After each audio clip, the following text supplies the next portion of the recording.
شان دیکھیں اینڈ کے مصرے میں آپ کو پتہ چلے گا کہ اللہ کے حبیب کی کیا شان ہے. وہ کوئی اور ہوگا جو اپنا ایمان دے دے گا. شاعر کیا کہتا ہے؟ وہ کوئی اور ہوگا جو اپنا ایمان دے دے گا. نبی کا چاہنے والا نبی پر جان دے دے گا. نبی کا چاہنے والا نبی پر جان دے دے گا.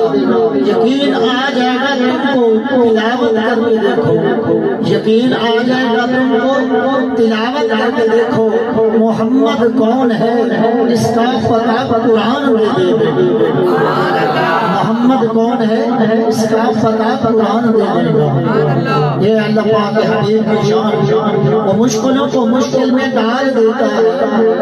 شہر کیا کہتا ہے؟ وہ مشکلوں کو بھی مشکل میں ڈال دیتا ہے.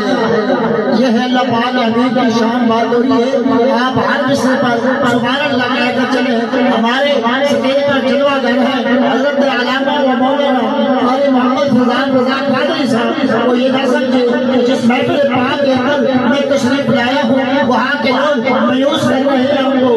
آپ یہاں جوش و خروش کے ساتھ محفل میں انداز سے بیٹھے. ہر آنے والا بندہ آپ کا اس جوش کو دیکھ کر رہے کہ اللہ کے حبیب کے جانے والے, اللہ کے محبوب کے جانے والے, اللہ پاک کے حبیب پر اپنی جان نثار کرنے والے اس محفل پاک میں اس قدر سے بیٹھے ہیں, اس جوش و خروش کے ساتھ بیٹھے ہوئے ہیں. آپ کا جلوہ دیکھا, آپ کا جوش دیکھا, لمبا صاحب سبحان اللہ بولنے پر مجبور ہو جائے.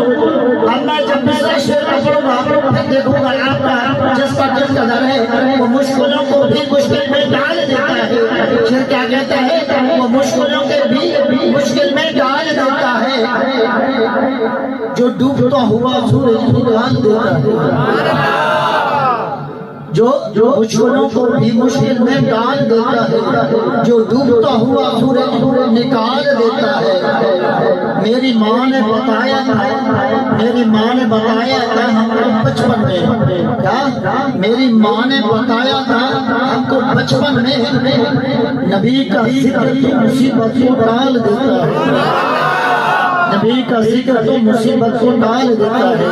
لیکن آج ہم الحمدللہ اگر کسی ایمان اور جذبے کے ساتھ اس محفل پاک میں بیٹھے کہ ہماری مصیبتوں کو اللہ پاک کے حبیب دور کر دیں گے, ہماری مصیبتوں کو اللہ پاک کے حبیب اس مصیبت سے ہمیں نجات دلائیں گے.